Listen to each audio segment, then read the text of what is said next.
You know, I have the experience of having served in the New York State Assembly for 5 years and watching a broken political system, the experience of seeing a governor in Andrew Cuomo who would rather have served his billionaire donors and the working class New Yorkers who voted for him, and the experience amidst all of that of fighting and winning for working class taxi drivers to free them from predatory debt and delivering the first free bus lines in New York City history, and in working with unions and working class New Yorkers to finally raise taxes just that little bit on Mr. Cuomo's donors to start to fully fund our public school. And more than that, I have the experience of being a New Yorker, someone who has actually paid rent in the city before I ran for mayor, someone who has had to wait for a bus that never came, someone who actually buys his groceries in this same city.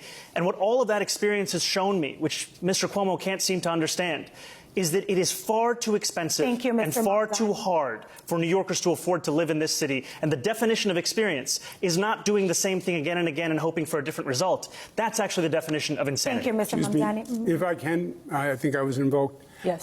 In other words, what the Assemblyman said is he has no experience. And this is not a job for someone who has no management experience to run 300,000 people, no financial experience to run $115 billion budget. He literally has never had a job.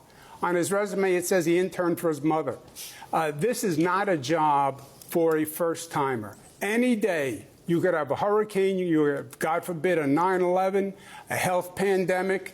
If you don't know what you're doing, people could die. Mr. Mamdani, you want to respond? And if we have a health pandemic, then why would New Yorkers turn back to the governor who sent seniors to their death in nursing homes? That's the kind of experience that's on offer here today. What I don't have in experience, I make up for in integrity. And what you don't have in integrity, you could never make up for in experience. Yes. May I?